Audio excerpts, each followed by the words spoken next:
I always knew my parents saw me differently, not necessarily with hatred or cruelty, just indifference, as if I were the background noise in a life that starred my sister, Ava.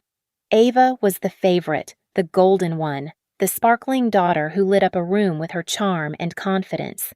She was the girl who got standing ovations for school plays, the one everyone gathered around during family gatherings, the one my mother introduced with, "This is Ava. She's going places." Me? I was the quiet one, the helper, the responsible one, the one who remembered to take the trash out, who studied late, worked weekends, and didn't make a fuss. Please subscribe to our channel and tell me in comments from where are you watching this video. And for a long time, I didn't mind. I learned to live with the shadows. I liked being grounded, focused. While Ava was off at parties or posing for Instagram stories, I was filling out scholarship forms and researching culinary programs. My dream wasn't big by their standards. It wasn't flashy. I didn't want to become a doctor or move to New York to become a fashion designer. I just wanted to open my own little cafe someday. A small, warm place with glass display cases filled with pastries I'd baked at dawn. A place where people could walk in and smell cinnamon, butter, and a bit of love. That was my dream. My dream. And I worked for it every day. I took 2 part-time jobs after school. On weekdays, I worked at a small bookstore, and on weekends, I waited tables at a diner that smelled like grease and broken dreams. I skipped outings with friends. I skipped birthdays. I skipped being a teenager, really. Every single dollar I earned, I saved. I opened a savings account in my name and fed it little by little. I remember staring at the screen the day I crossed the $15,000 mark. I'd cried. Not because of the number, but because for the first time, I felt like my dream was real, tangible, close. I applied to a culinary school in Portland, Oregon. Small, reputable, and just far enough from home. I got in. My acceptance letter came wrapped in a folder with a handwritten note from the admissions counselor saying, "We'd be lucky to have your passion in our kitchen." I held that letter against my chest and cried. I was finally going somewhere. I just didn't know how fast it could all be ripped away. It happened on a Thursday. I had logged into my online bank account to finalize tuition payments and saw it. $0, 0 cents. No pending transactions, no explanation, just gone. I thought it was a glitch. I called the bank. After a long hold and a voice that sounded like they were reading from a script, I learned the truth. The funds had been withdrawn by my parents, transferred into a joint family account. And the bank? They couldn't do anything because the account, though under my name, had been opened using my parents' ID since I was underage at the time. My own money, my future, stolen. I raced home, my hands shaking so badly I could barely grip the keys. I burst through the door, demanding answers. My mom looked up from the couch, unbothered. "Sweetheart, don't overreact." "Where is my money?" I choked out. She sighed, annoyed. "We needed it for Ava's Europe trip. You know how important this is for her networking. She's going to be in Milan, Paris. There are opportunities she can't afford to miss." My jaw locked. That was my money, for school, for my future. My father entered the room, arms crossed. "You're young. You'll make more. You don't need to go rushing off to some kitchen right now. What's more important is that your sister makes the connections she needs. Her career is just beginning. Her career, her trip, her dreams. And mine? Mine were disposable." I felt something in me break, a kind of silence that rang louder than any scream. I stood there, staring at them. My parents, the ones who were supposed to protect me, support me, believe in me. Instead, they robbed me. And Ava? She walked in later that night, beaming, talking about her itinerary and her new suitcase. She hugged our mom and said, "Thanks so much for making this happen." Then she looked at me and shrugged. "Don't be mad. I'll bring you something back from Paris." I didn't reply. I went to my room, shut the door, and sat on the floor for hours.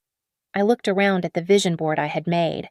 Photos of bakeries in Paris, cutouts of cakes and croissants, a small sticky note that said, "One day this will be real."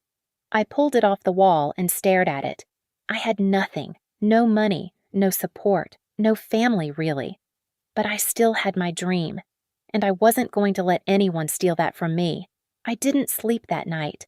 I just sat in the dark, gripping the torn sticky note in my hand like a lifeline. It didn't even feel real.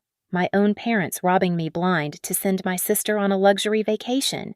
A trip she could brag about, post about, hashtag her way through Europe, while I sat in a house full of people who treated my life like it was some side quest they didn't care to watch. But somewhere between the anger and the heartbreak, a strange calm washed over me. Not peace, no, something stronger, determination. By morning, I was packed. I didn't say goodbye. I didn't slam the door for dramatic effect. I simply left a note on my dresser that read, "Thanks for teaching me exactly who I don't want to become."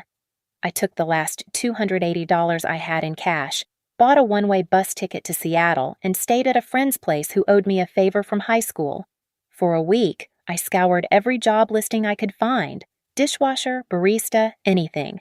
I ended up working back of house at a bustling cafe run by a no-nonsense Frenchwoman named Elise. She was terrifying and brilliant, and within 3 days of seeing how fast I worked and how quietly I learned, she pulled me aside. "You're not just here to flip eggs and wash pans," she said. "What are you really here for?" And so I told her everything. Not all at once, but in pieces. About my dream, about the money, about my family, about how I felt like I didn't exist unless I was doing something for someone else. Elise listened. Then she handed me a sticky note, blue this time, and said, "You still want that dream? Prove it. Get here every morning at 5 a.m. I'll teach you what I know." That woman became my mentor, my lifeline, my light. For months, I worked 2 shifts, 5 a.m. to noon at Elise's cafe, then 1 p.m. to 9 p.m. at a tiny bakery 2 blocks down that took me in after I showed them how to fix their temperamental croissant dough. I barely slept. I barely ate. But I was alive in a way I had never been. Every day, I learned something new. How to make the perfect lamination, how to balance sugar and salt in a dough, how to run a kitchen with steel in your spine and love in your hands, and most importantly, I started saving again. This time, I opened my own account, one with only my name. It took me almost a year, but I did it. I saved enough to rent a tiny storefront in a quieter part of the city, just outside the tourist buzz. It was a risk. I had no investors, no family cheering me on, no backup plan, just a quiet cafe space with peeling walls, rusted plumbing, and a single dream stitched into every brick, my own bakery. I named it Sticky Note, because dreams can be written on the smallest of things, but still take up space in the biggest ways. Opening day, I baked all night. I painted the window myself. My first customer was a construction worker who wanted something hot and sweet and fast. I handed him a warm butter croissant and a coffee. He took a bite, paused, and said, "This tastes like France." I smiled for the first time in months. Word spread, slowly, quietly, but enough. Within a few weeks, I had regulars, families, couples, tourists, people who walked in and said, "This place feels like love." They didn't know what it had cost me to get there. But I did. A year later, I was featured in a small Seattle magazine, "The Girl Who Built Her Bakery from Scratch." They called it inspiring, raw, honest. That's when my family saw the article. It started with a text from Ava. "Wow, I didn't know you were doing all this. Proud of you." Then a call from my mom. "We had no idea how serious you were about this baking thing." I didn't respond. 3 weeks later, they showed up, at my bakery, in person. My mother wearing pearls, my father looking uncomfortable, Ava smiling too hard. "We wanted to see it for ourselves," she said. "Maybe we could take a few pictures for the family group chat." I stood behind the counter, apron dusted with flour, watching them like they were ghosts from another life. And then I said, without emotion, "Customers only." They looked confused. My mom blinked. "Excuse me?" I gestured to the door. "If you're not here to support me, buy something, respect what I've built, then there's nothing here for you." Ava looked wounded. "We're family, though." I met her eyes. We're blood. That's different. And they left, quietly. No dramatic scene, just awkward silence and the soft click of the door. But I didn't cry. I didn't shake. I just walked back to the kitchen, pulled out a fresh batch of cinnamon rolls, and kept baking. Because I had finally learned something that took me 20 years to understand. Sometimes, the best revenge isn't anger. It's success.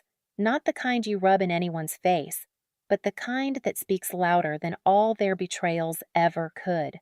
The kind they can't steal, because it's baked into your soul. And now, my bakery is expanding. I've hired 2 assistants, both young women with dreams like mine. I'm mentoring them the way Elise mentored me, and someday I'll hand them each a sticky note of their own and say, "Prove it." Because dreams deserve to be held. Protected. And sometimes taken far away from the people who never believed in them, where they can finally bloom and never be